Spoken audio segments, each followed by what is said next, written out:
What's up, Philadelphia? Welcome back to First Time, Long Time.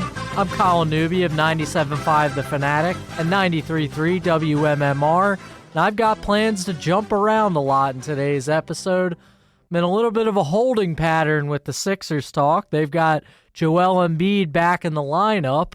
He started on Sunday in a game that absolutely nobody watched because the NBA schedule makers did a terrible thing and put the Sixers up against an Eagles game. We're also going to keep up the heavy pace with the Flyers talk in the next couple of weeks, so I thought I would shelf the orange and black for today and give a little bit more focus on the Phillies as they enter the winter meetings. And I'm going to shout out an interesting novelty event I attended over the weekend, the Big Five Classic at the Wells Fargo Center. But I'd like to start with the number one draw in town. That's the Philadelphia Eagles, who improved to 11-2 on Sunday with a win over the Carolina Panthers. But after the game, there was some drama. A.J. Brown spoke to the media in his post-game presser, was asked, "What do you want to work on?" And he said, "Passing." Only one word, passing? Is that the passing game, which he's included in? The passing game is 31st in the NFL in total yards. Or is he talking about the ability to pass the football, which is, of course, on one person, his teammate Jalen Hurts? Well, the next day, things got a lot worse when Brandon Graham went on WIP for his weekly show on Monday night, talking about how Hurts and A.J. Brown aren't really friends anymore because life happens. God, his comments really rambled on and in the most foot-in-his-mouth sort of way. But the comment that really got me, and I don't want to steal the audio from WIP here, I'm just going to read the quote out loud, though. "Everybody is entitled to their own opinions, but when we got stuff in-house and we winning, it's just not a good look for the person complaining when you ain't complaining to the right person. That's all I'm saying. Like, if I got a problem, I'm going to that man. I'm not going to the media. I'm not acting a certain way." Well, Brandon Graham, that was a dumb thing to say because you literally did it in the statement that you're making. I couldn't believe that comment. Brandon Graham is a really smart guy, been around for a long time. I don't know what in God's name he was thinking making these comments on Monday night. He apologized, I guess it was within an hour. Jeff McClain went on Kincaid and Salchunas the morning after, and he said Eagles officials, people within the organization, had immediately reached out to Brandon Graham and said, "Yo, you got to apologize," basically. But BG, the damage is done, dude. He should not have said any of that. And especially as one of the most respected veterans on the team, he's not supposed to be the one with a foot-in-his-mouth comment on WIP. I don't necessarily care about the drama behind the scenes. What I care about is what does this mean for the Eagles this year? Everything has seemed so much better since the bye week on the 9-game winning streak. You had Nick Sirianni even after Sunday saying that he didn't want the team to be a prisoner of expectations. So this was a pretty underwhelming win. The Carolina Panthers are not a good team. The Eagles beat them by 6 points, and they snuck away with at least one lucky break at the end, the drop pass by Xavier Legette. But this is exactly what you didn't want afterwards. The prisoner of expectations comment, I think that's in direct reference to last year where they kept talking about the standard and keep the main thing the main thing. They set the standard too high and they can never celebrate a win. They had Super Bowl expectations, which is great, but they really tightened up. And then at the end of the season, when they did have a couple of losses, that big blowout against the 49ers, and then the next week against the Cowboys, they really didn't know how to respond. And I think that's a big part of what caused them to unravel last year. So Nick Sirianni made it a point to say pretty much the opposite. But apparently there is a rift. You don't know how much it affects Hurts and A.J. Brown on the field. They haven't been in sync this year. A.J. Brown's one of the most talented wide receivers in the NFL. Jalen Hurts can't get him the ball right now. But based on what Brandon Graham said, I do think there's a rift. He didn't just let that slip based on nothing. He's saying that they're not friends anymore because life happens. You don't know the ins and outs of that, but one thing's for sure, it's not good. And this is at a point where the Eagles had tied the longest winning streak in franchise history. So the prisoner of expectations comment that Nick Sirianni made, it kind of gets reversed with A.J. Brown and Brandon Graham really not watching what they're saying at all. But this is going to be a test of character for everybody who's involved. Hurts, Brown, Nick Sirianni. Trace back to that episode I did back towards the beginning of the winning streak when Nick Sirianni seemed like the only talking point. He has a lot to prove after last year. He didn't have any answers down the stretch when things started to fall apart. He pressed all the wrong buttons, especially the big one to me was removing Sean Desai as the primary decision maker on defense and putting Matt Patricia in charge. It was just a huge panic move, and I think Sirianni has to handle himself a lot differently this year if he does want to come up with the correct answers and prove that last year doesn't really define who he is. So this is a sign of trouble, and it's coming right around the same time as that big 49ers loss did last year in early December. So we'll see if the Eagles have the guts to throw this all aside and keep rolling out on the field. But let's talk some Phillies after the break. If it's happening in Philly sports, Colin Newby's talking about it. Go with him behind the scenes of legendary sports venues with the best athletes and the most iconic media personalities of the greatest sports city in the world. Welcome back to First Time, Long Time, and I want to talk about one of the major checkpoints of the MLB offseason, the winter meetings taking place down in Dallas this week, and you expected a lot of storylines to come out, but really what this offseason had been about up until now was Juan Soto and free agency, and that first domino fell on Sunday night just going into the winter meetings. Juan Soto signs the biggest contract in North American sports history, $765 million, and none of it's deferred. So this is not the Shohei Ohtani contract with the Dodgers. This is $765. It does have an opt-out. I believe that's after 5 years. But the Mets have spent a ton of money on Juan Soto here, which, by the way, reflects really poorly on the Yankees, that they just let this guy walk away in free agency after losing the World Series. But the bigger takeaway here, the first jump in Philadelphia for most people, this is very bad for the Phillies. One of the best players in the majors just walked to a division rival. Phillies are going to have to face him more often in the NL East, and the team that beat them in the postseason just got a lot better. So the Mets are going to be a really formidable lineup next year. They got Francisco Lindor and Juan Soto as their centerpieces. We'll see what happens with Pete Alonso. But one thing to consider here, and it goes a little bit past doom and gloom. I know that one of the best players just came to the NL East, so no, it's not going to be a good thing. But I heard a funny way to look at the Mets' perspective now, though.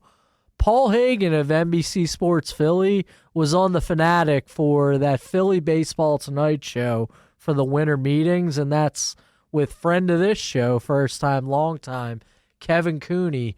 But Paul Hagan shared a story about when Alex Rodriguez signed with the Texas Rangers, when he got that big $252 million contract back in 2000. But Paul Hagan was at the winter meetings that year. They were also in Dallas. And he was talking about the reaction of the Rangers GM and the Rangers assistant GM right after A-Rod signed that contract. Take a listen to this story that dropped on The Fanatic last night. Back at the same hotel, the Anatole in Dallas, many, many years ago, when I was still covering winter meetings, I got up one morning to the news that the Texas Rangers signed Alex Rodriguez to what at the time was the biggest contract in baseball. I think it was $250 million or something like that. And went downstairs, and I ran into Doug Melvin, the general manager of the Rangers, and Dan O'Brien, the assistant general manager of the Rangers, both of whom I knew pretty well. And they both looked like their dog had died,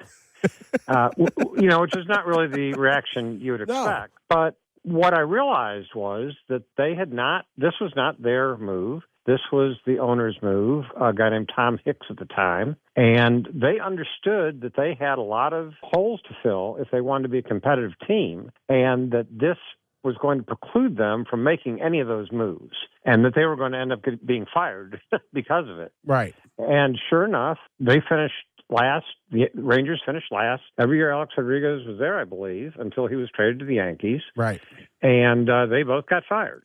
So now the one difference is that Steve Cohen, this all assumes that Steve Cohen cares about money, that he cares about how much luxury tax he pays and how many draft positions he loses if he goes too far over the luxury tax too many times. But I think even a Steve Cohen has to have some limit to how much he's willing to spend to try to win a baseball game. I mean, ego is one thing, being competitive, is another thing. But I've got to think that at some level this is going to keep the Mets from doing some of the little things that you need to do to have a complete roster to compete for 162 games and on into October. Great nuggets there on that baseball special. Love to see the Fanatic getting involved with that. But we'll see what happens with Steve Cohen and the Mets this year. But one thing's for sure, this turns up the pressure in Philadelphia now, and Dave Dombrowski needs to make some moves. Phillies did sign Jordan Romano, I think is a good pickup, a right-handed reliever, but this does mean that Jeff Hoffman is probably on the way out. I saw some of the beat writers saying that they also believe Carlos Estevez is out. I'm not crazy about that move personally. I thought that they were going to let Hoffman walk, or let one of the two walk, not both. But Hoffman almost certainly on the way out. Now the indicators are pointing to Estevez on the way out. So Jordan Romano is going to have to fill a void here. He might get some of the closer's role, but I think almost anybody in Philadelphia is going to tell you this was not enough for the entire offseason. The Phillies seem to have been pretty active in trade conversations. Alec Boehm's the big name that keeps coming up, and talks about Garrett Crochet have been flying around for a while. But Bob Nightingale on that Philly Baseball Tonight show also said that the White Sox aren't really interested in Boehm, so you'd have to get another centerpiece to that deal. They apparently turned down a deal with Alec Boehm and Justin Crawford for Garrett Crochet. The trade market might end up being Dave Dombrowski's best bet, but my content on 975thefanatic.com put a bigger focus on the free agents, and two guys I analyzed were Alex Bregman and Teoscar Hernandez. You could throw Anthony Santander in there if you want to, but he was just kind of incorporated into the two pieces because I didn't think Santander was really worth his own article because he just doesn't fit the Phillies lineup. He's got a reputation as a free swinger, and that's exactly what the Phillies want to get away from. So I just don't think Anthony Santander is going to come to Philadelphia. But I broke down what an Alex Bregman signing would mean. This is going to be pretty lucrative money, probably over 6 years. $162 million was the estimation that Fangraphs made over six years. But Bregman actually had his best seasons from 2017 through 19. And if you remember, that's right when the Houston Astros got caught stealing signs. I think it's impossible to tell the subjective effect that would have on a hitter, but take it or leave it, his numbers have dipped since the Houston Astros got those penalties. But that wasn't the real deal breaker for me in the Alex Bregman evaluation. I looked at Alec Boehm, and I looked at what the Phillies did last year. They're going to try to remake their lineup because of those free swingers, because they're too predictable to pitch against, especially in the postseason. You saw it with the Diamondbacks in 23 and then the Mets in 24. When the Phillies go up against good pitching staffs that have a way to attack their hitters, they're chasing too much and they have a predictable plate approach. Dave Dombrowski and Rob Thompson talked about it in their end-of-season press conferences, that they want their hitters to go the other way, and they think that'll fix a lot of the issues with chase rate. They finished 25th in the majors in chase rate last year. But I think Alex Bregman brings some of that, but not all of that. And if you're bringing him in, it almost certainly means that you're trading Alec Boehm, because Bregman's a third baseman. And he might have a decent chase rate. I think he ranked in the 82nd percentile of the majors last year. So great. If you want to look at that raw statistic, then maybe that would help the Phillies line up a little bit. But if you look at the scatter charts, and I dove a little bit into the StatCast profiles here, so I'll try to gloss the surface of these stats, but if you want to look them up yourself, Bregman's spray chart has a lot of extra base hits to the pull side, and this is a pull-happy lineup. Ricky Bottalico has talked about this at the Fanatic also. They step off the ball, and it leaves the outer half of the strike zone and anything outside the zone on the outside the plate, it just leaves the hitters too vulnerable to it. And if you sign Alex Bregman, you're replacing maybe your best opposite field hitter in Alec Boehm with a guy that isn't very good at one thing that the Phillies lineup wants to improve on. So I don't think it's a good fit. I think it's too much of an investment to take a step backwards in that particular department. And with Santander, I think it's even more extreme. You'd have to dump a ton of money into him, and I think he's even a worse fit than Bregman. He would be too casual about swinging, almost like Nick Castellanos. I think the contract comparables were right along the same lines as the deal Castellanos signed 3 years ago to come to Philadelphia. So I think that while he's a decent outfielder, Castellanos has worked out in some ways here. Santander would not be a fit with the Phillies.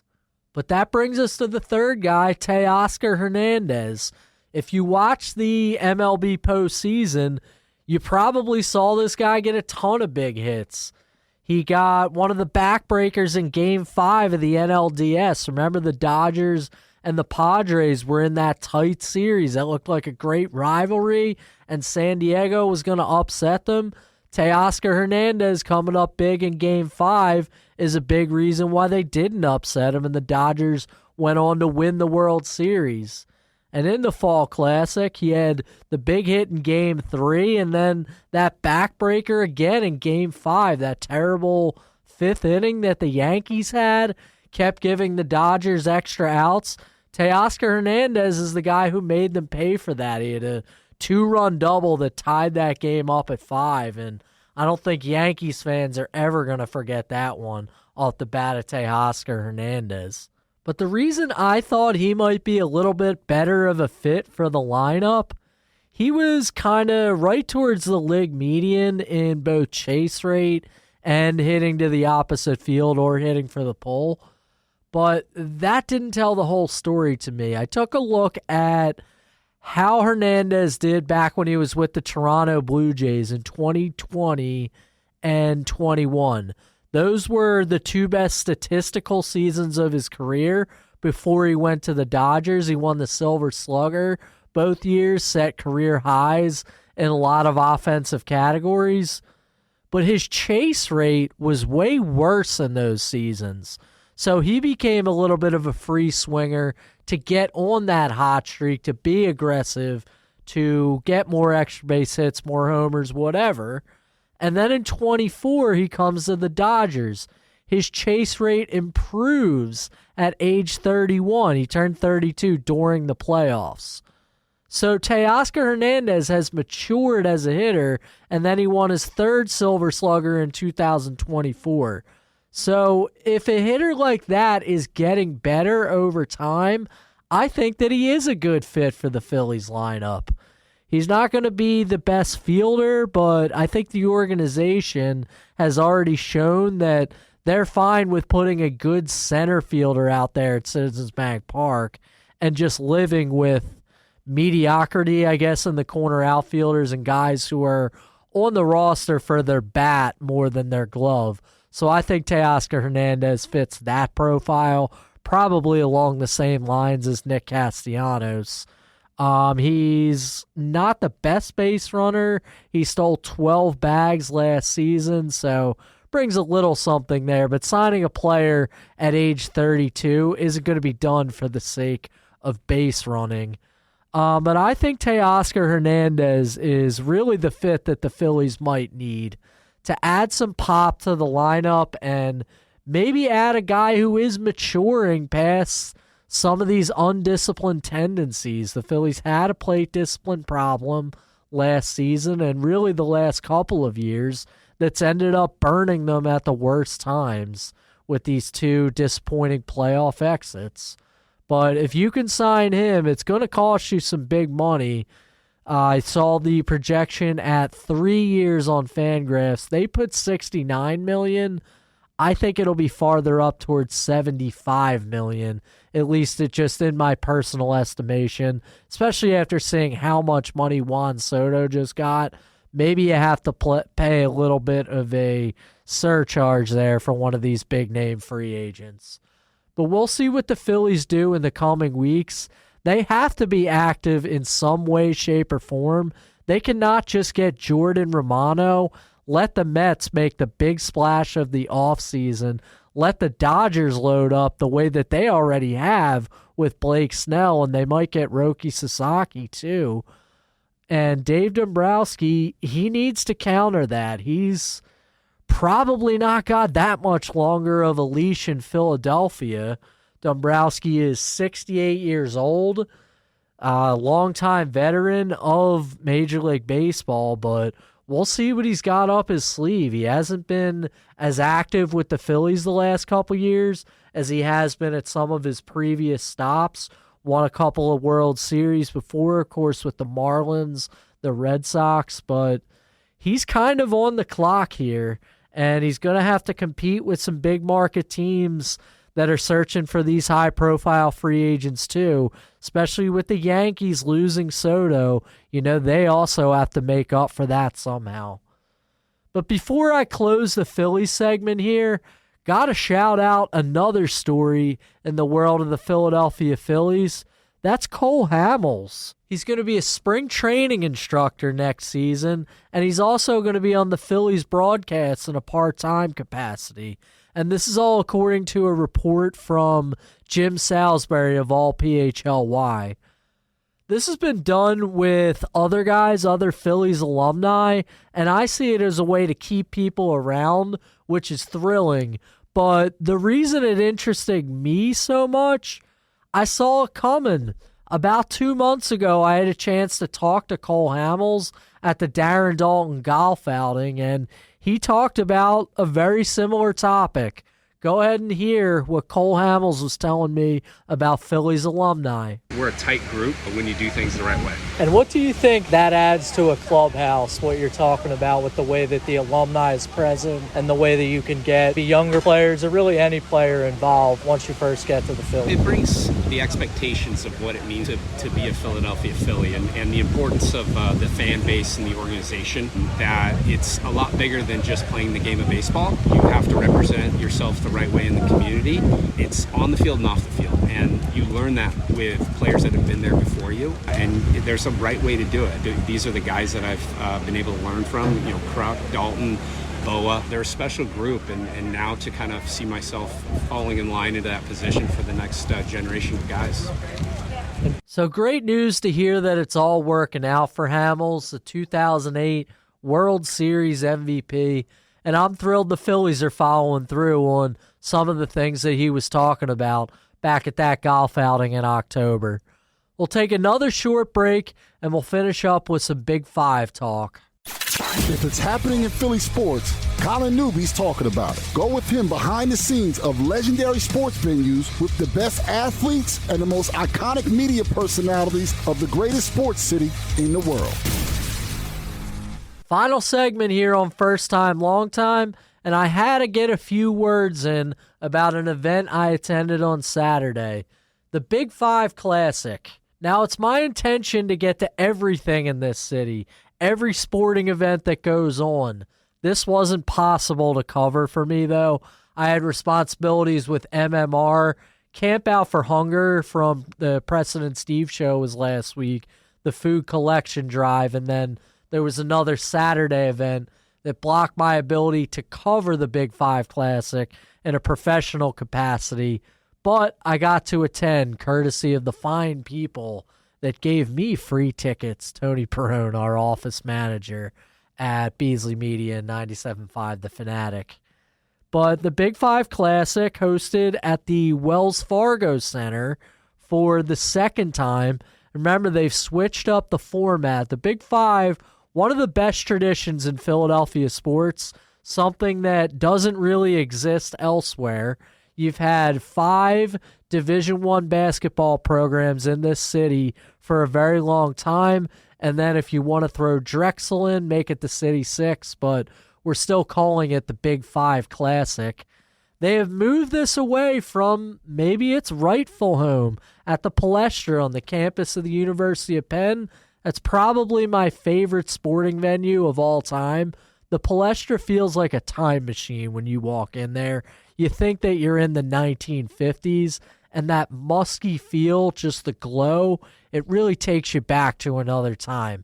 So I love it, and I said when they moved it to the Wells Fargo Center that I disagreed. However, somebody poked a huge hole in my logic. I explained that to a friend, and he really shut me down. He said, "You're part of the contingent that loves to talk about how great the Palestra is and how it's so central to the Big Five." Well, where were you when these games were at the Palestra? And he has every right to say that. I wasn't at the games. The Big Five was dying, so they moved it to the Wells Fargo Center. They tried something new. They have the round robin in a different format. They have the Saturday Marathon, first Saturday in December. They are consolation games. I realized that in the first 2. But I think the new format is great. It worked out the first season, and I think especially, and this is not just because I don't like Villanova, just in a fan sense, I think the fact that Villanova didn't win it really did good for the event, because if the favorite just dominated, it wouldn't really be that exciting. St. Joe's won it in the first year, and they won it in the second year, too. They took down LaSalle in the final game this year. But being at the Wells Fargo Center on Saturday, this was not that impressive of a crowd.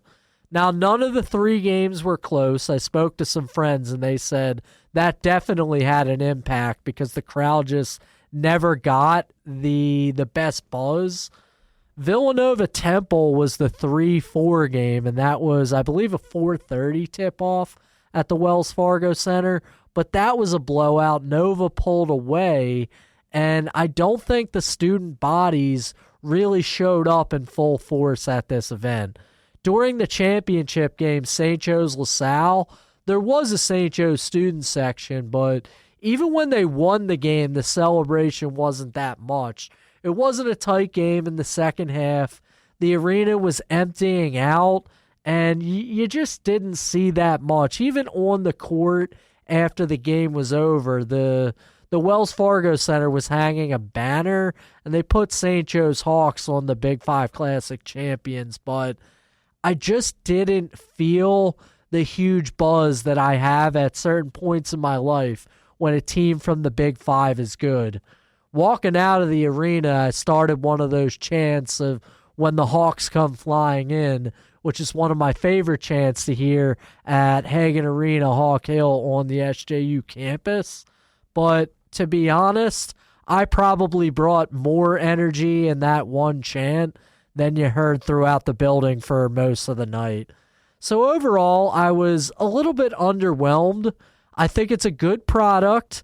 I'm especially happy that Villanova isn't dominating. It leaves potential for later seasons, but just a little bit underwhelming, and hopefully the Big Five can kick it back into another gear next season.